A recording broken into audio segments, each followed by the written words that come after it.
Hello, everyone. Today I'm going to talk about the writing test criteria. All right, so we have the criteria for writing task 1 and criteria for writing task 2. All right, so this is task achievement for task 1, task response for task 2. Okay, and you have coherence and cohesion for both task 1 and task 2, lexical resource, and grammar range and accuracy. All right, now see here. So what's the difference between writing task 1 and writing task 2? We're talking about task achievement and task response. Okay, now look at this. Check this. We have providing an overview. Okay, this is providing an overview in writing task 1 and providing a conclusion in writing task 2. Notice that there is no conclusion in task 1. See? It says here that you only need to provide an overview. You don't need to provide a conclusion. The conclusion should be in task 2 only. Okay? Now, you should present accurate information because you will be presenting a, a report. Okay? Report based on the graph, based on the chart, or based on the map. So what is an overview? How do you provide an overview? Overview is the general, okay? The general changes in the graph or the map. Okay? And you need to make sure you give highlights, the features or the stages. Okay? The highest peak.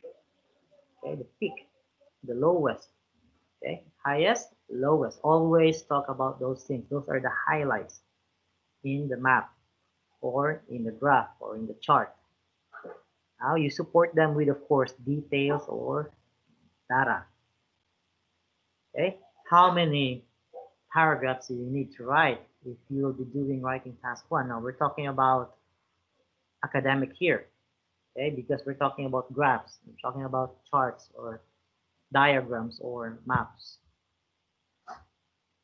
Okay, you need to write, of course, 4. Okay, the ideal is actually 4 paragraphs. Okay, that's the ideal, 4 paragraphs. Now, how about in writing task 2? How many paragraphs should you write? Ideal is also 4. You can write 4 to 5 paragraphs. All right. Now you have the introduction, you have body paragraphs. Then you can have 2 or 3 body paragraphs in writing task 2. Then you have the conclusion, introduction, 2 or 3 body paragraphs, and the conclusion. All right. So what do we have in writing task 2? General training IELTS and academic IELTS, you have the same task 2. Okay. Writing task 2 is the same in academic and general training. There's no difference. Now, addressing the task, were you able to answer the question given in the point? Okay, make sure you give your point, you give your stand. Okay, do you agree or disagree? To what extent do you agree or disagree? Okay, I totally agree. I definitely disagree. That's how you answer it. Now, giving relevant points and which are supported and developed. Now, when you say supported and developed, make sure you give examples. Okay? You give examples, you give research that happened. Okay? Those are data, those are data. Okay? You need to make sure you give examples when you are doing the body paragraphs. Okay, next, giving clear position. Yes, stating an opinion when asked. You give your stand. Okay? Do you agree or disagree? And then in your letter, in your body paragraph, you're writing you disagree, but you answered you agreed. It's totally the opposite. Okay, and of course, very important is you need to provide a conclusion. Write a conclusion.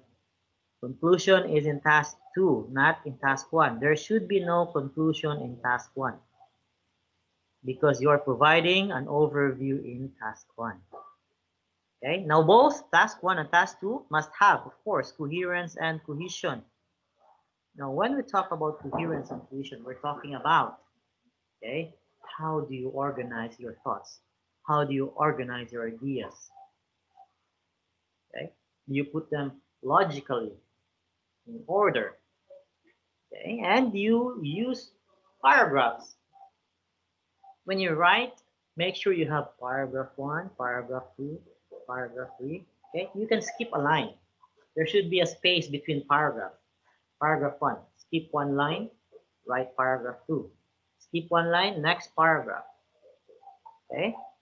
Are you having a central idea in each paragraph? We're talking about body paragraph here. This is task 2. So now we are talking about the topic sentence. Okay? This one is called the topic sentence or the main point. Next time, I will be talking about the topic sentence or the main point.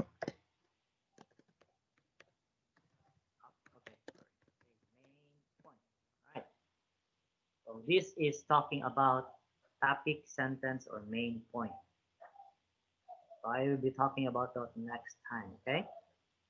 So make sure you have topic sentence in each body paragraphs. We're talking about body paragraph here. So if you have 2 body paragraphs, you should have topic sentence in each one. If you have 3 body paragraphs, you should talk about, okay, a topic sentence in each paragraph. A topic sentence is what you will be discussing in the whole paragraph.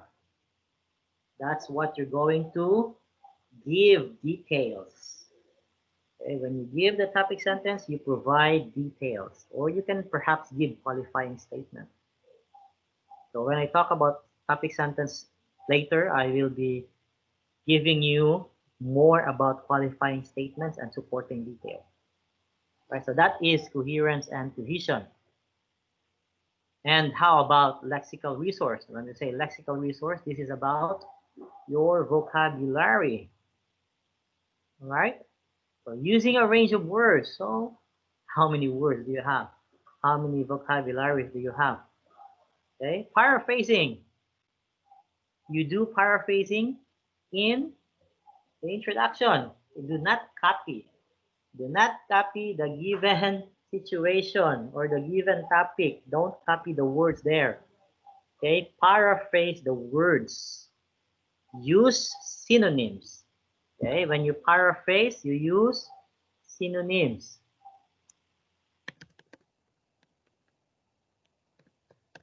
Synonyms are words with the same meaning. Okay, words with the same meaning. So if it says chart, so you can use graph. You can use diagram. Okay, so if it says shows, you can use illustrates, demonstrates. Okay, use synonyms, words with the same meaning. Okay, that's how you have your lexical resource. Now, using collocations, okay, how do you use word combinations? Okay, adjective, noun, amazing view, okay, strong coffee, that's collocations, okay, using word combinations. And spelling, of course, very important. You need to make sure your spelling is correct, right? It doesn't matter if you're using American English or British English. You'll still be corrected. Okay, avoid errors, of course. All right, now let's go to the next one, which is the grammar range and accuracy. This is very important. Now take note, in speaking and writing, you both have lexical resource and grammar range and accuracy. Okay, the two are found in writing and speaking. This is also in speaking. Here you have grammar range and accuracy, lexical resource. That is in speaking. And you also have that in writing. So you're hitting two birds with one stone. If you're good with lexical resource and grammar range and accuracy, you'll have good scores in writing and speaking. Okay, now we're talking about here using a range of grammar structures. So what is this? What is grammar or what is sentence structure? What are we talking about when we say sentence structures? Okay, when we say sentence structures, we are talking about the four types of sentence structure. Okay, so what are the four types of sentence structure? All right, we have one is simple sentence. Next, compound sentence, complex, and compound complex. Okay, these are the sentence structures. Now, you need to make sure that you can use, okay, these sentence structures in speaking and in writing. Okay, don't just settle for simple sentences. No, you cannot get good scores if you're just using the simple sentences. Okay, you must use compound sentences and complex sentences, or perhaps, if you can, of course, use compound complex sentences.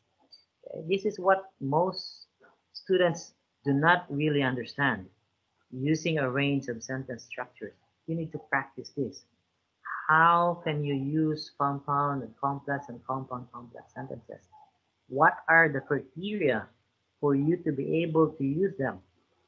Okay, I will also be talking about that in my next lesson. Okay. Now, grammar tenses, of course, we're talking about verbs. Okay. Past simple, present simple, future simple, past continuous, present continuous. All right. So we're talking about verbs here. In writing and speaking, 80%. Okay. 80% of the tense is actually okay present simple and past simple. All right. Okay, now next we have punctuation. What are we talking about here? Very simple. We're talking about punctuation marks. Okay. Are you using the correct punctuation marks? We're talking about full stop, period, comma, colon, semicolon, question mark. All right. Are we using them correctly? If not, then of course you will get marked off in your score. Okay. Every sentence, if you're doing a sentence, it ends with a full stop. If you're doing a question mark, it ends with a question. Doing a question, it ends with a question mark. Okay, make sure you use the correct punctuation mark. All right, and of course, avoiding errors, very important. Okay, so make sure you understand the writing criteria. And before I forget, okay, using a range of linking devices, we're talking about conjunctions. Okay, make sure you know conjunctions, subordinating conjunctions, and coordinating conjunctions. So if we say coordinating conjunctions, we're talking about compound. Subordinating conjunctions, we're talking about complex sentences. Next time, in my next lesson, I will be talking about, okay, topic sentence or main point, and the four types of sentence structure. Okay, so watch out for my next lesson. All right, thank you so much, and you have a good day, everyone.